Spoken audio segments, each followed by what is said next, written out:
When I was in school, I had this tendency to learn my topics by writing on essays. Like I would take a paper and write full essay on the whatever I learned.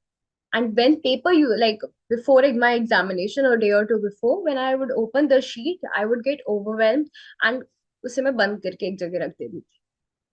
This is not a productive manner of study. आपको क्या करना चाहिए? Maps बनाने चाहिए. Hello and welcome to IGNOU Dos for your IGNOU courses, and today we will be talking about mind mapping.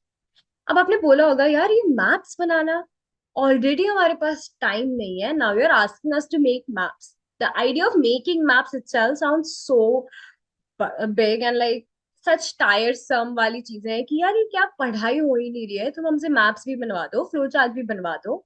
But the point is कि अगर हम study को क्रिएटिवली कर सकते हैं तो हमारी रिटेंशन कैपेसिटी, हमारी अंडरस्टैंडिंग वैसी ही बढ़ती चलती है. हम लोग हार्ड लर्निंग नहीं कर रहे, हम लोग एक्टिव लर्निंग कर रहे हैं, स्मार्ट लर्निंग कर रहे हैं. वो टाइम गया जहां रोट लर्निंग होती थी, जहां रिटन होता था, एसेज बनते थे. अब क्या है? क्रिएटिवली स्टडी को यूज करना ताकि आपका अंडरस्टैंडिंग और क्लैरिटी बढ़ता रहे. So the idea of mind mapping was given by Tony Buzan. In this, he said the process of this mind mapping is to collect information and data, categorize it, or make flow charts or associations so as to understand the central theme that you are trying to study. अब हम इसे flow chart, colours, pictures किसी से भी समझ सकते हैं.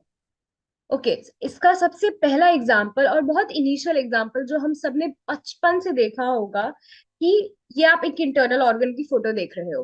This is not something very new to you guys. Internal organs हमने बहुत हॉस्पिटल्स में देखे हैं, स्कूल्स में होते थे, हर जगह ये फोटो अवेलेबल है. अब आप बोलोगे इसमें ऐसी क्या खास बात है? हमने रियलाइज नहीं करा but we have been doing mind mapping since childhood.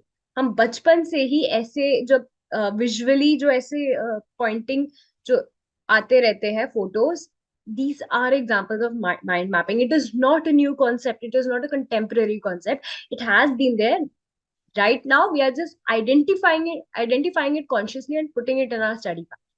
So ये जो internal organs है, तो आप देख सकते हैं यहाँ ब्रेन मेंशन्ड है, ब्रेन की फोटो के वहां, किडनी की फोटो के वहां किडनीज मेंशन्ड है, देन हार्ट की जगह यहाँ मेंशन्ड है. अब मैं आपसे ये पूछूं कि अगर ये ऑर्गन नहीं होता, मैं आपको ये दिखाती भी नहीं, ठीक है, आई एम गोइंग बैक वापस, और अब मैं आपसे बोलूं कि ब्रेन कहाँ है, हार्ट कहाँ है, आपका स्केलेटल सिस्टम कहाँ है, आपके किडनीज कहाँ है, you would be easily able two point out. क्या ये आपको किसी ने पढ़ के समझाया या किसी ने आपको बोला कि ड्रॉ करके समझाओ? नहीं. what you right now did is to visualize it, visually learn it, and then identify, associate with it. Brain मेरा यहाँ है, हार्ट मेरा यहाँ है. See, this is how you're associating visual and words together to learn new things, to have a better understanding of concept. तो ये एक example होगी, तो बहुत बेसिक एग्जाम्पल है, ठीक है. अब मैं आपको बोलूं कि आप ब्लैकबेरी, कुछ लोग, अगर मैं इफ आई से the word blackberry, some people would think about any app that is named blackberry, or some people would think about the fruit blackberry itself, or some would think about the brand of mobile phones that blackberry was. तो इस तरीके से एक word से कितने सारे associations बनते हैं. This is what mind mapping means. For some, blackberry would be a very different thing than colour और देन अ ब्रांड. किसी को तो पता भी नहीं होगा कि ब्लैकबेरी एक ब्रांड है, किसी को पता नहीं होगा कि ब्लैकबेरी का कलर क्या है, तो they would imagine the fruit. या मैं अगर एप्पल बोलूं, एप्पल कोई ग्रीन सोचेगा, कोई रेड सोचेगा, कोई एप्पल एप्लीकेशन जो होता है, एप्पल का फोन जो होता है वो सोचेगा, और द ब्रांड इटसेल्फ एप्पल ये सोचेगा. This is how your mind mapping works. Your brain automatically, when you hear a word, it starts to create pictures. It starts to create association with those pictures to make sense of that topic. ठीक है, तो ये कोई नया concept नहीं है, ये हम बहुत टाइम से करे आ रहे हैं. इट्स जस्ट दैट कि अब इसको हम कॉन्शियसली अपने प्रैक्टिस में कैसे लाएं, उस पर बात करी जाएगी. तो मैं एक एग्जांपल यहाँ देती हूँ. ये एक मॉडर्न आर्ट का टॉपिक है. Before I explain this, I would just ask you to, आप इमेजिन करो एक टॉपिक है मॉडर्न आर्ट. अब मैंने बोला कि अब मैंने आपको ये बोला कि आप इसके ऊपर इस चैप्टर को अच्छे से समझ लो। जिसने माइंड मैपिंग नहीं करी है, what that person would do is topic wise उसके ऐसे लिखेंगे बैठ के कि ये सेंटेंस है कि okay, modern art has this this this this this theme. अब उस थीम को बैठ के लिखेंगे, impressionism mean so and so and so. This might be a very elaborative form of learning and studying, and I'm not disregarding it as a very bad form or a wrong form. But what I'm trying to teach you is your smart learning कैसे करनी है, time बिना waste किए पढ़ाई कैसे करनी है। सो what you would do is, आप मॉडर्न आर्ट जो पढ़ रहे हैं उसको सेंटर में रखा आपने। Your centre focus is modern art, the top main topic is your modern art. Now impressionism, expressionism, abstract expressionism, surrealism, आप यहाँ देख सकते हैं ब्रांच आउट हो रहे हैं मॉडर्न आर्ट से। तो दैट मीन्स ये मॉडर्न आर्ट के सब सेट्स हैं, सब टॉपिक्स हैं। तो आपने मॉडर्न आर्ट जहां जिस पेपर में लिखा है उसको आप ऐसे ब्रांच आउट करके देखें तो ये सारे सब टॉपिक्स आए। नाउ अब आप एक एक सब टॉपिक के उसके सब टॉपिक्स निकालो।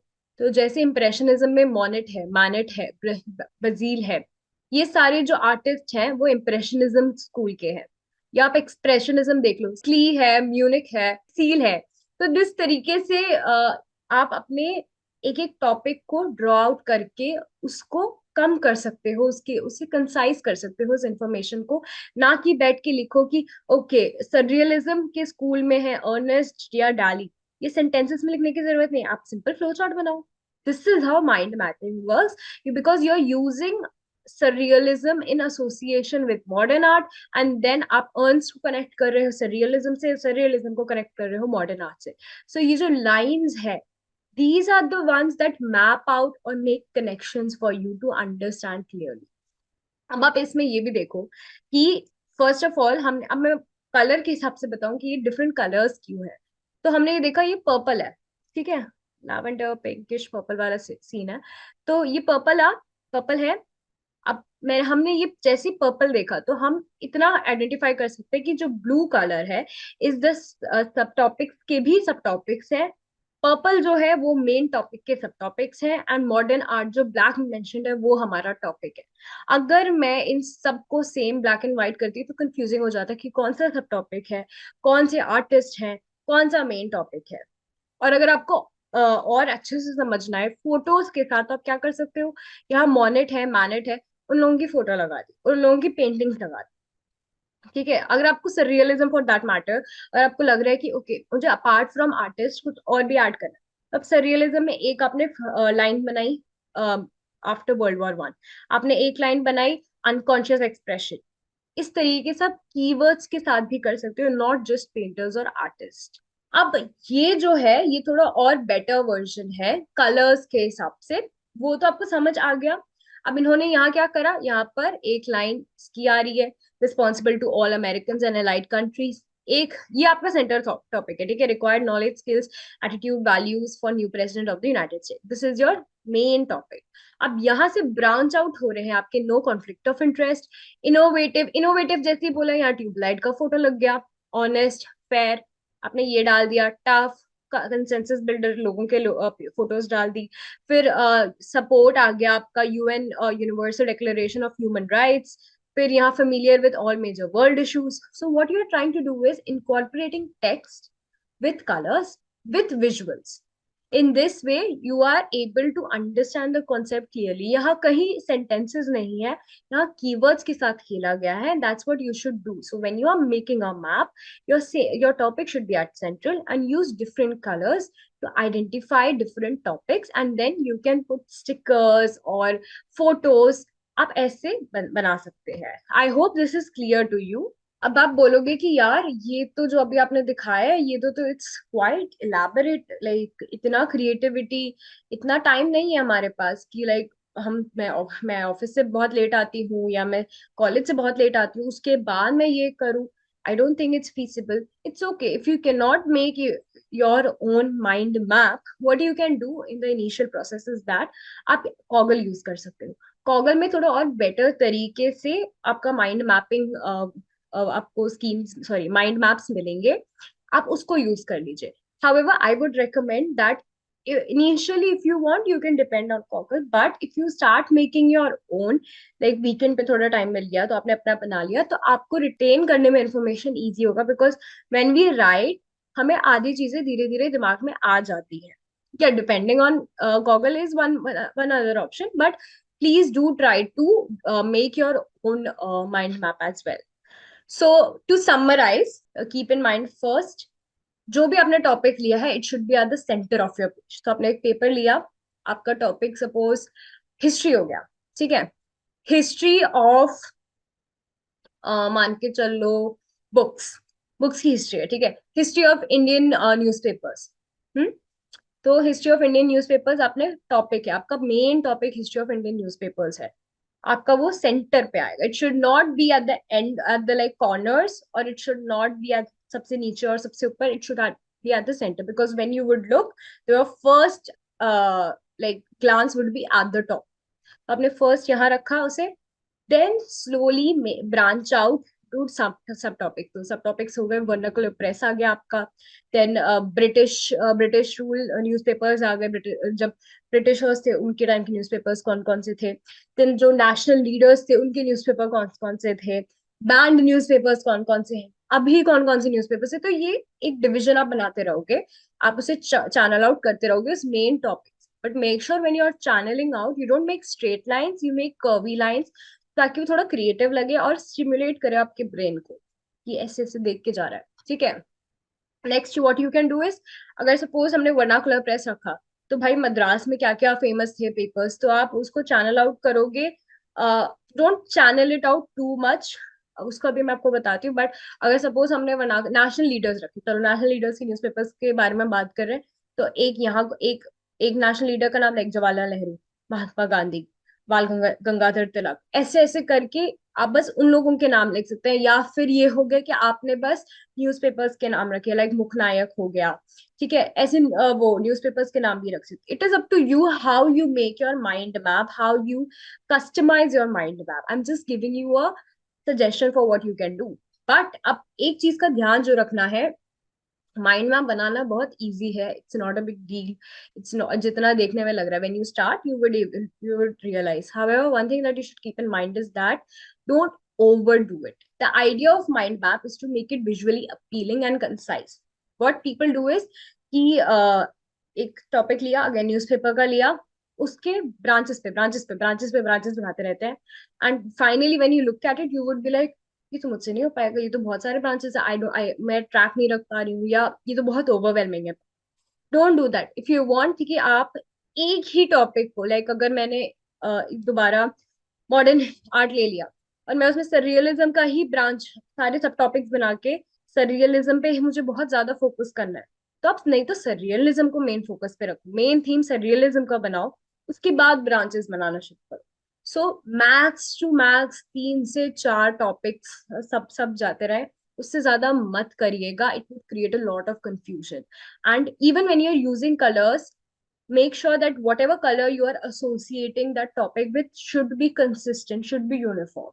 कि आपने सब टॉपिक्स को एक कलर दिया, जैसे हमने उस स्लाइड में सब टॉपिक्स को पर्पल दिया था मेन टॉपिक के बाद, सबको पर्पल रखिए. Don't make it purple green white yellow blue, ऐसे मत करिए. It will create a lot of confusion for you. Yes, if you want to color the branches of different topics, you can do it, but make sure whatever color you are using to identify any topic, it should be consistent throughout. ठीक है, तो ये 2-3 चीजें हैं जिसका ध्यान रखना है. या इट वुड बी थोड़ा सा डिफिकल्ट टू मेक स्टार्टिंग में, but you can use Coggle app. Otherwise धीरे धीरे जब आप बनाना शुरू करोगे आपको प्रैक्टिस आती रहेगी. तो इसी के साथ आई होप आपको समझ आ गया हो माइंड मैप करते कैसे हैं. Trust me, it's not as difficult as it seems. You just have to start. We have been doing mind mapping since long, unconsciously, subconsciously.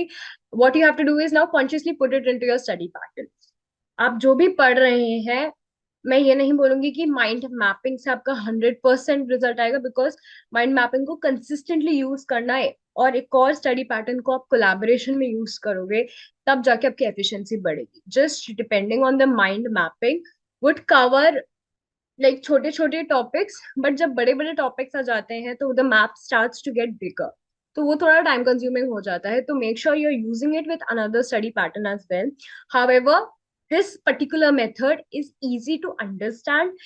It's like fun to look at, yeah, because it's visually appealing. तो आपको समझ आ जाता है, आपका brain associate करने लगता है. So when you are sitting in the paper, आप जब वो एक क्वेश्चन देखते हो मॉडर्न आर्ट पे, सरियलिज्म पे, आपको सडनली याद आएगा, अच्छा सरियलिज्म अर्नस्ट एंड डाली थे, बिकॉज वो मैप आपके दिमाग में है. So make clear concise maps. बहुत सारे मैप्स बनाने हैं, आपके ऊपर है, बट याद रखिए quality and quantity are two different elements. तो उसको क्वांटिटी समझ के क्वालिटी मत करिएगा. बाकी आप इसे धीरे धीरे कंसिस्टेंटली अपने स्टडी पैटर्न पे लाएंगे, आई गारंटी यू आपके बहुत अच्छे रिजल्ट आएंगे. मोर ओवर, आपको चीजें रिटेन करने में बहुत ज्यादा आसानी होगी. Otherwise, if you have any doubts, or you're not sure of what course to take or something like that, you can please contact on this number 7594939297, or download the IgnoDost app through Google Play and App Store. We provide services of live recorded classes, value-added notes, mentorship programs, help in assignments, and etc. So please do practice this method. If you like it, then please tell us कि आपका experience कैसे रहा. अगर आपको दिक्कतें हो रही है तब भी बताइए. We would be glad to help you guys. And do like, share, and subscribe the channel. I will see you in the next video. Thank you.